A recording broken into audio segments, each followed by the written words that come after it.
Accorda Gael, is mór an nóir é domsa, seasamh os mhór cór, agus fáilte a choráibh chuig an imacht speisialta seo, le lán náisiúnta na hÉireann, lá éile pádraig a céiliúra. Friends, ladies and gentlemen, I want to wish all of you a very happy St. Patrick's Day. Buona festa di San Patrizio. I'm Derek Cannon, Ambassador of Ireland to the Holy See. This is the second year in a row that we have been unable to celebrate our National Day in the way we do best, with lively conversation, food, drink and music. I miss that a lot, and I'm sure many of you do too. Although we can't meet in the traditional sense, we didn't want to let this very special occasion go by unmarked, so we decided to put together this short piece. Clearly, we are not Hollywood, Bollywood or Cinecittà, so please forgive us in advance for any production deficits. Many of you listening will not have had the opportunity in the past year to get back to Ireland to visit friends and family. It has been a very difficult year, and while there is now great hope with the rollout of the various vaccines, it looks like we will still have to live with restrictions for the months to come. I hope and pray that by this time next year, the virus will finally be under control and we can have a very special St. Patrick's Day celebration. Speriamo bene. St. Patrick's Day is, of course, a wonderful opportunity to renew our bonds of friendship around the world. It is a day marked in a particular way by our diaspora, estimated at some 70 million people, which is actually 10 times the population of the entire island of Ireland. St. Patrick's Day also reflects the success of our independence, now almost 100 years old. We have proudly taken our place among the nations of the world and are dedicated to making our distinctive contribution to the international community based on the values we espouse. Our relationships and partnerships around the world are based not only on shared values, but on a profound commitment to international order and the rule of law. Ireland is now proudly serving as a member of the UN Security Council for the next 2 years, the fourth time we have served on the Council.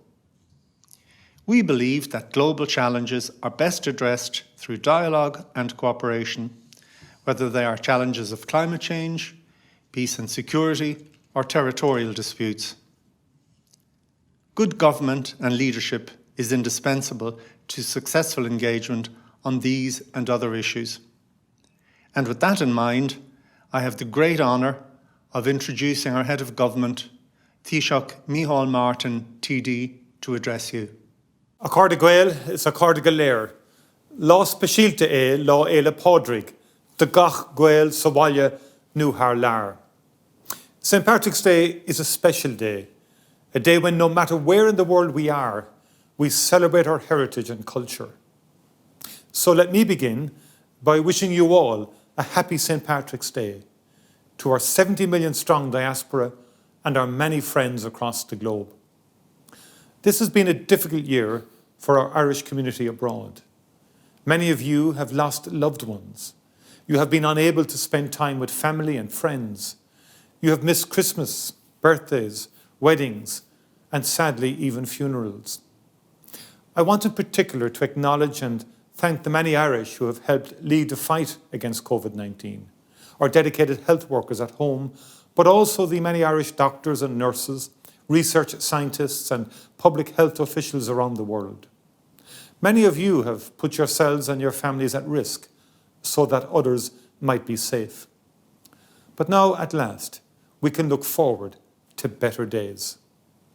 St. Patrick's Day is our day, but that doesn't mean it is only for us. St. Patrick's Day is an open-hearted invitation to a global expression of community. It's a day that gives us a unique opportunity to speak to the world about who we are and how we can contribute to the well-being of humanity.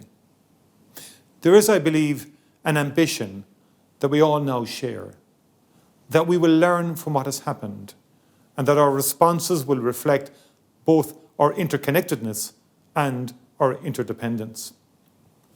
Just as the pandemic has brought out the best in us, we can use the same instincts to shape the future, bringing new meaning and values to our lives and to our role in the world. We are Irish, but we are also global citizens.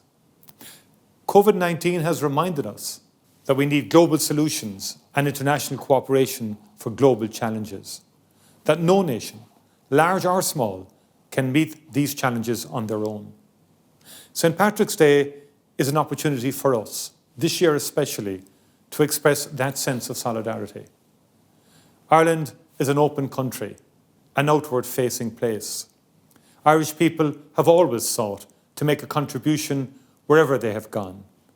The same wish to serve inspires us now. We will work with partners around the world to overcome the dreadful pandemic and to support economic and social recovery. In doing so, we will work to make sure that nobody, especially the poorest parts of the world, gets left behind. We've taken up a seat on the UN Security Council for the next 2 years, and we will use that position to work for peace and security throughout the world to the very best of our ability. We will continue to reach out a hand of friendship and hopefully, when we can, to welcome people back to Ireland, including those of you that have been unable to visit in recent times. As Irish people down the ages have done, we will try to make a difference every day, no more so than here on our island. As we approach the centenary of the foundation of our state, building on the achievement of the Good Friday Agreement, we will work through our Shared Island initiative to underpin peace and to advance the cause of reconciliation, shaping a better future for all the people. Our history, our culture, our values and our experience place us in a position to do great good in the world. There is an Irish saying, "Is ar sca a chéile a bharan nadini." We live in each other's shadow. It speaks to our sense of interdependence, of community and solidarity. Let that be our message on this special day for the global Irish. And so to conclude, we are thinking of you all today as you celebrate throughout the world. We are looking forward to welcoming you all home soon. Until then, Ver bua, benacht, agus go raibh míle maithagad go léir. Go raibh míle maithagad. Thank you, Taoiseach, for those words.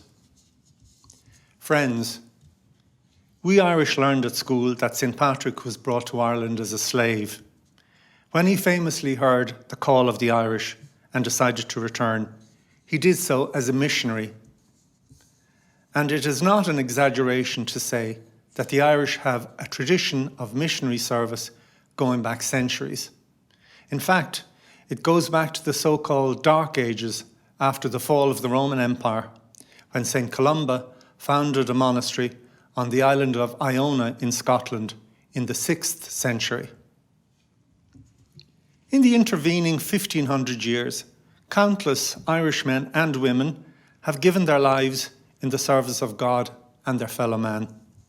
From Africa to Asia, Latin America to Australia, our missionaries have brought their learning, their caring, and their faith all over the world.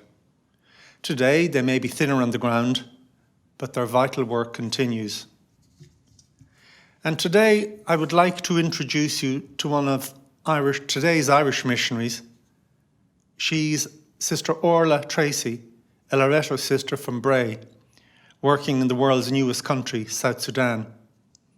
Sister Orla is at home in Ireland on a rare visit, and I caught up with her and asked her to tell us a little about her work. Here it is. Hi, I'm Orla Tracy from Bray, County Wicklow. I'm a Loreto sister and a missionary working in South Sudan. The missionary journey is an incredible one when you look at it. You'll find missionaries all over the world, and in South Sudan, in every town and in every village, you'll find an Irish person. We have missionaries from Monaghan, from Dublin, Kilkenny, Limerick, Kerry, Cork, and myself from Wicklow. We're part of a great legacy, And thankfully that legacy has moved into our lay colleagues, to men and women from all over Ireland. You'll find them nearly in every village in South Sudan, delivering aid, delivering international support, and supporting the people in different ways. But as missionaries, we are there among the people. We have suffered among the people. 2 of our missionaries have been murdered in the last few years. Others have been raped, beaten, imprisoned, and tortured. But that's the experience of South Sudanese people. So it's not for me as a missionary to lament on that. That is the reality for the many men and women living in South Sudan today and in places of conflict. As missionaries and as Irish people, we have a long tradition of this. We look at the first missionary of Ireland, St. Patrick. He came as a foreigner to our land. He learnt our language, albeit not his desire initially, and he came and he stayed among us. He learned how to be with the people, he learned the culture. For me, I was a hesitant missionary. I never really wanted to be a missionary. I thought missionaries were Bible bashers. I thought missionaries were people that left their homes and never came home again. But I've been happily surprised, and I've lived a very happy life here in South Sudan for the last 15 years. Like St. Patrick, we enculturate ourselves among the people. We learn the language. We try to support the people from behind. I think some of the modern words I would use for missionaries today are bridge builders, people of hope, people of empowerment, people who try to engage in conflict resolution. We're there for a time. I don't think my whole life is going to be in South Sudan, but for a time I'm there to pass on what I have, to empower the young people of South Sudan so that they can be the leaders of their own destiny and their own country. It's great to be Irish. It's great to celebrate St. Patrick's Day and that rich heritage that we have as missionaries. I want to wish all of our missionaries in particular around the world a happy St. Patrick's Day. To our lay colleagues who are working in development work all over the world, happy St. Patrick's Day. And to you back at home, I wish you a safe and happy St. Patrick's Day. God bless. Thank you very much, Sister Orla. What an uplifting and inspiring message on this special day. I'm sure everyone here joins me in wishing you well for the rest of the break with your family and for when you return to South Sudan. Accordia Gael, friends, I'm delighted that you were able to join us for this brief celebration of our national saint. As I said earlier, I hope that by this time next year, we will be welcoming spring and St. Patrick's Day with hope and optimism. As the love of music and song is something that unites Irish people, we're going to close our virtual celebration of St. Patrick's Day with some music, which I hope you will enjoy. So all that remains for me to say is Slán agus beannacht, arrivederci, thank you and goodbye and happy St. Patrick's Day. Though the instrument is found across different nations and cultures worldwide, the harp is forever associated with Ireland as our ancient national emblem. Here rising star Shauna Davy performs on the traditional Irish harp from St. Patrick's Hall in Dublin Castle.